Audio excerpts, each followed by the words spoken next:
Bung, habis acara apa nih, Bung? Ini apa launching buku. Oh. Ya lebih tepatnya sih bukan ya bukunya tuh album foto sih sebetulnya. Foto. Foto-foto Persija dari zaman Covid sampai sekarang. Wih. Ini dalam rangkaian ulang tahun Persija. Makanya gue terus bawa koleksi gue ngebanding-bandingin gitu nih, yang Arsenal, yang football fans gitu. Banding-bandingin, gue pengen yang keduanya nanti lebih bagus lagi. Jadi ini album foto dari Persija kena Covid sampai ini, makanya yang judulnya kan We Rise Again gitu. Jadi dari terpuruk dalam arti kita nggak bisa kompetisi Covid, terus akhirnya kompetisi juga sistem bubble gitu kan. Terus sampai akhirnya jadi kayak sekarang gitu. Ini dalam rangkaian Tapi ulang bentuknya tahun. foto ya. Fotonya Imam bagus-bagus loh. Bagus ya. Bagus fotonya. Wah, jadi pengen lihat gua. Harganya tapi Wah, berapa, Bung? 11.28. Jadi 11-nya itu bulan kelahirannya Persija, 28 tahun kelahiran. Jadi 1.128.000.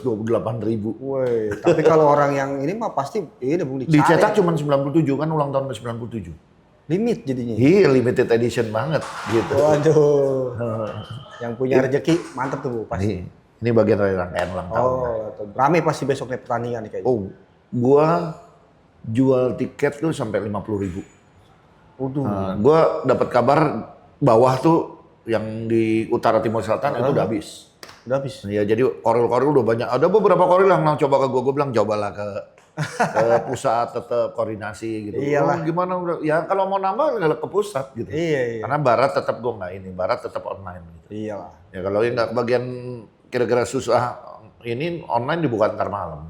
Baru dibuka ntar malam. Ntar malam dibuka gitu. Jadi udah beli online aja gitu. Ya gue berharap perayaan ulang tahun yang paling penting adalah Persija menang dan Jackmania tertib. Yang penting itu aja. Itu poinnya, Bung. Iya, jadi Yang penting kemenangan tertib sama menang. menang semuanya, timnya menang, supporternya juga menang. Iya. Amin, pasti, Bung. Insyaallah. Gua kemarin ngeliat gini ya. Ada yang posting-posting lagi kejadian-kejadian dulu. Jadi ternyata ini Brazil kita nih belum tahu kalau di Senayan itu gede, penuh, apalagi kalau pas himne terakhir semua nyanyi itu akan bikin merinding. Mereka belum tahu. Jadi gue pengen mereka dibikin kejutan pada saat pertandingan terakhir justru. Jadi lingkaran itu satu stadion nyanyi, Persija menyatukan kita, mereka pasti akan merinding. Pasti mereka anjrit. Ternyata kayak gini atmosfernya gitu kan. Gue pengen, karena mereka belum pernah ngerasain kan. Belum. Di GBK mereka baru santai-santai gitu aja gitu. Iya, betul. Di GBK belum. Jadi Di gue GBK berharap belum, dan di JIS juga sebenarnya nggak full juga belum. Iya. Ya, jadi belum, maksudnya belum full supporternya. Iya. Ya mudah-mudahan lah dengan 50.000, dengan 40.000 aja kita udah pecahin rekor. Kan rekor terakhir tuh 33.000 ya, 33.000 sekian di belum ada yang lewat. Persija. Belum ada yang lewat. Tinggal bagaimana timnya menang. Iya. Kansnya menurut lu gimana? Ya kan kalau di kandang menang, Bu. Oh iya. Gini, Bu. Pertemuan kita terakhir lawan Persija mungkin udah lama banget, mungkin 2005.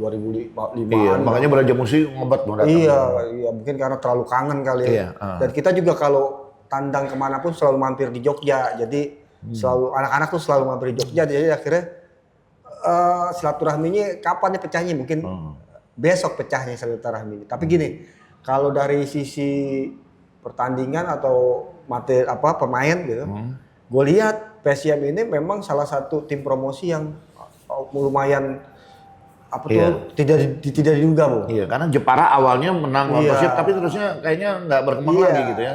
Dan PSM itu konsisten. Ketika baru mulai liga, dia mungkin dianggap yang orang baru promosi, dianggap masih mungkin di sebelah mata. Tapi nggak tahu ternyata mereka memang menyiapin tim juga dengan serius ya. Pertama dia ngambil pemain pengalaman J Palente, dia taruh, terus balikin Vidal yang bekas dari Persita. Main favorit gua J Palente. Terus ada Haljeta yang dari PSM musim lalu diambil sama dia, dikumpulin tuh pemain-pemain. Terus ada pemain-pemain dari Liga 2 aja diambil kayak Yusaku tuh pemain asing dari Jepang. Dan dia ngambil pemain-pemain asing baru kayak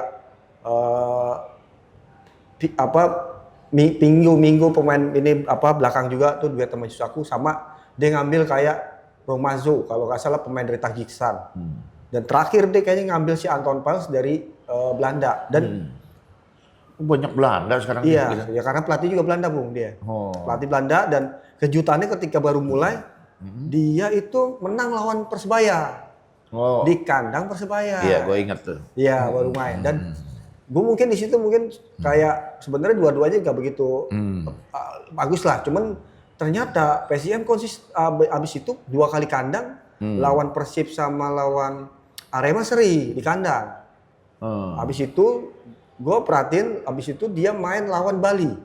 Tiba-tiba dia menang di Bali sama di Malut dia menang. Iya, gue ingat tuh kalau Malut. Ya, jadi kaget gue.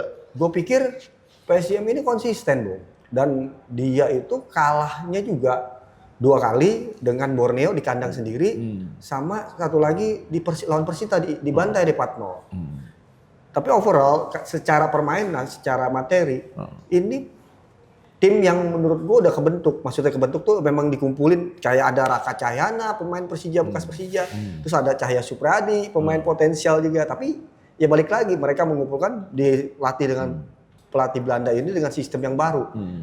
Dan dari line up gue lihat dari pertandingan awal sampai setengah terakhir nggak bakal banyak berubah. Karena patokan dia pasti backnya 2 itu. Si Minggo sama si Yusaku. Back kirinya Repadi, kapten. Repadi yang dari Persebaya udah Persebaya.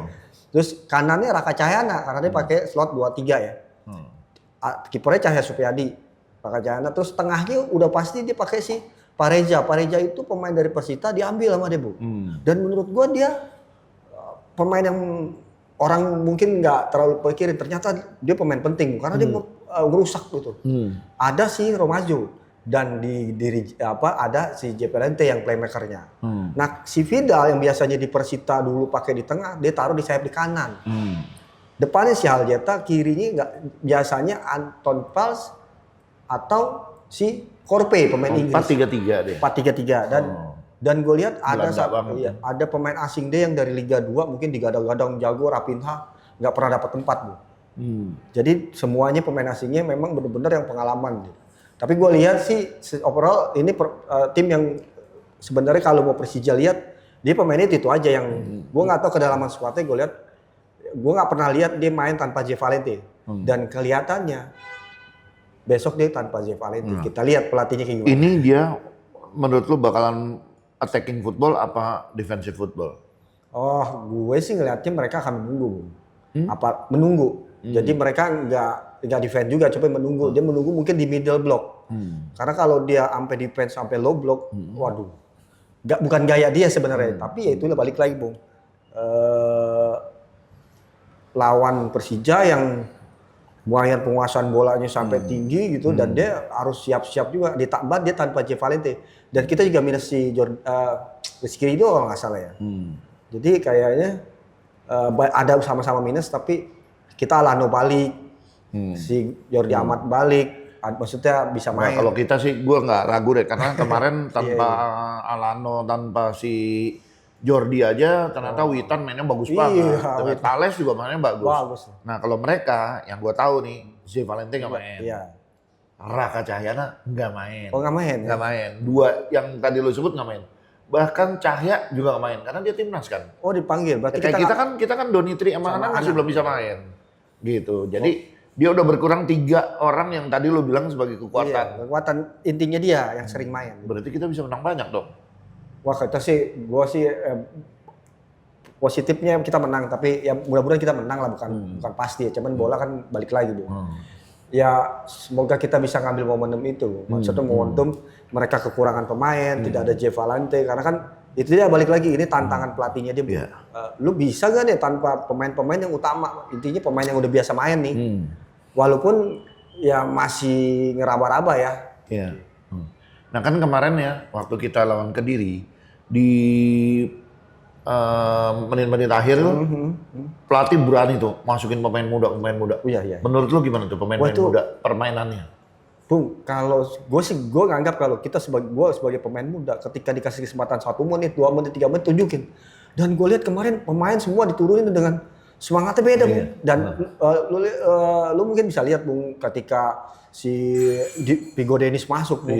Itu mainnya lumayan ini kenceng walaupun ya namanya anak muda yang terukurnya mungkin belum ini tapi dikasih kesempatan kan butuh momentum. Alwi masuk, bek kiri terus, kan.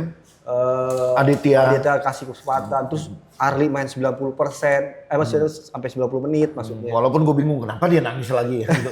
Orang main bagus kok. Iya, mainnya bagus itu. Berapa kali dia lumayan ngerepotin si Hand tuh. Iya. Hand tuh direpotin sama dia, bahkan dia sempat berapa kali di tackle ya. Suaranya. Kedengeran tackle yang terakhir yang Iya, yang marah terakhir tuh. Bunyinya Gitu, ya. wah, Arli langsung marah, gue bilang galak juga nih anak nih. Dan gue rasa emang kita butuh itu, Bu. Butuh momen-momen gitu biar pemain itu jadi, Bu. Maksudnya jadi sekarang nih Persija gue nggak khawatir ketika pemain A, B, C, D nggak main karena pemain muda kita ternyata bisa, Bu. Buktinya kita, Bung, bisa bayangin gak sih dulu kita nggak ada Gustavo sama Rio kalau zaman tahun musim lalu. Waduh, sulitnya kita untuk main, Bu. Nah, menarik ditunggu Rio. Karena kan Rio udah dibalikin ke tim nih, udah dibalikin ke pelatih. Udah latihan lah. Udah latihan gabung gitu. Jadi menarik nih, besok dimainin nih gitu.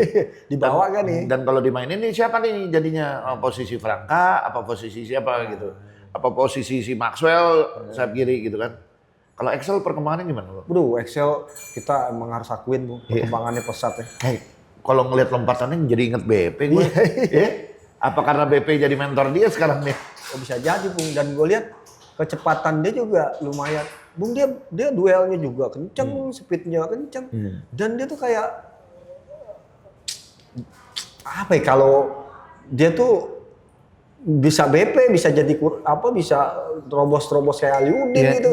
Nyari ininya juga nyari ngebuka ruangnya juga bagus. Cuman main kan kemarin berapa kali dia peluang ada kurang tenang, tapi dia duelnya berani, Bung. Witan gimana? Witan kemarin man of the match loh. Witan, Bung, kalau kita kan waktu itu pernah ngomong ya, Witan kalau ditunjukin kasih kesempatan, dia harus buktiin nih ketika Alano nggak ada, dia harus buktiin nih. Karena waktu di Arema, dia kunci tuh, Bung. Ketika dia masuk, berubah tuh. Nah ketika lawan Persik Kediri, dia salah satu kunci. Passingnya dia yang ke Excel kan jadi assist, 1 gol. 1 gol tuh yang dia dapat umpan serangan balik, tapi kan gara-gara dia duel juga tuh, si Maxwell bola-bola. Terus ada juga yang dia passing ke Bruno Tabaro crossing langsung dapat si Maxwell sundur. Jadi memang nih Witan tuh kan bagus, Bung, di bola satu sentuhan, Bung.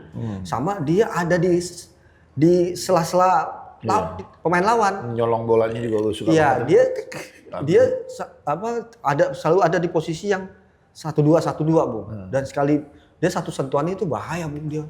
Witan tuh.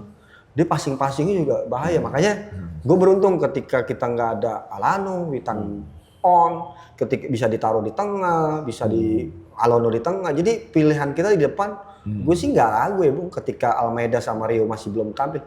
Kalau mereka juga udah ada, waduh, nggak kebayang pilihan kita, Bung. Belakang kita juga kemarin lumayan oke sih, kayak Thales ya. Thales tuh duel selalu menang, Bung. Duel selalu menang, sundulan selalu menang, Bung. Gue jadi ingat pemain belakang Bayangkara tuh.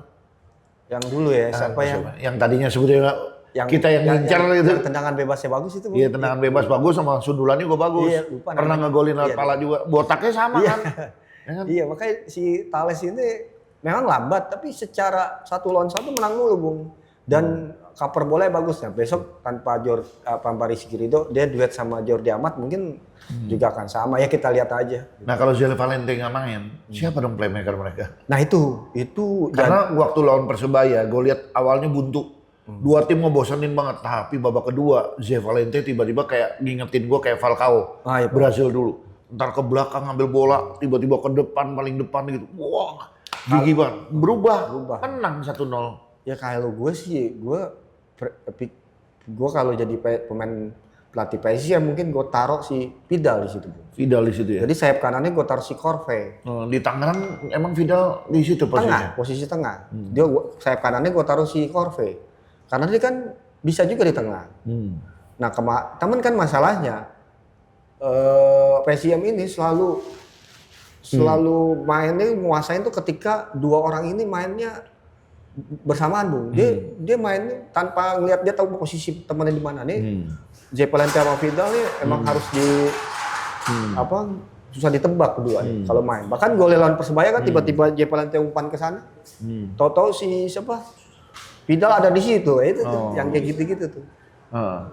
Kalau feeling gue sih tengahnya Vidal, kirinya Anton Pels, depannya si Haljeta, kanannya si Corpe. Feeling. Lokalnya ada nggak? yang menurut lo ini bagus nih? Dia ada lagi pemain nasional nggak ya selain Raka sama Cahaya? Nggak ada sih, Bung. Nggak ada ya? Ada Repa Adi doang, Repa. Tapi kalau gue nih, kalau jadi catatan buat kita harus akuin dia ada namanya Fareja, itu lumayan main bagus dia main di Persita kemarin, sekarang di Soalnya kan gini, maksud gue gini, kita harus berpikir terbalik, ya kan? Orang sekarang lihat Persija 5 kali menang. Iya. Dengan materi pemain yang ini kartu merah ini masih bisa menang laga. Tapi ini kartu merah tapi ada pemain lain gitu. Jadi sekarang gue pengen kita berpikir balik. Kalau kita jadi PSIM, apa yang kita lakukan dong gitu untuk supaya bisa minimal nahan atau menang lawan Persija. Kalau gue sih jadi yaitu kuncinya di Romajo sama si Fareja. Nah, tengahnya itu ya mengandalkan serangan balik si Anton Pels bagus, satuan satu bagus nih Anton Pels. Pemain Belanda, sayap kiri. Jadi sama juga hati-hati sama Aljeta. Aljeta itu tipe striker yang sendiri dia bisa berjuang. Nah, itu yang kita juga pernah kalah waktu lawan PSM yang Aljeta golin itu. Jadi ya kita waspada juga sih karena cepat juga, tinggi gitu kan. Nah, ini kesempatan terakhir nih, bukan kesempatan terakhir ya. Ini kan kalau gue bilang pemain harus all out. Kenapa all out? Karena kita mainnya lagi masih lama. Masih lama ya? Ya kan ini kita kan terusnya main lagi nanti tanggal 20 lawan Semen Padang di Padang. Oh, di Padang, abis itu Terus tanggal 29 lawan Bayangkara di Jakarta. Sebulan lah. Dia kan masih lama gitu. Jadi gue pengen all out dan juga anak-anak The Jack juga mau nggak mau kalau mau nonton yang ini harus ya besok yang hari Jumat ini gitu, kapan lagi? Karena lu akan nonton lagi mau lu, kecuali kalau yang mau away ke Padang ya. Iya. Jack Padang pasti nonton deh tuh. Ya alhamdulillah lah gitu. Ya gua cuma berharap itu aja lah, anak-anak bisa lebih tertib, 50.000. Amin. Jaga GBK ya. Iya, kan mau ada koreo katanya. Wih. Ngelibatin utara timur selatan, dikerek di utara selatan, timurnya pakai kertas gitu. Oke. Ya katanya sih ini koreo termahal yang pernah ada katanya ya. Kata siapa, Bung? Kata Bung Diki.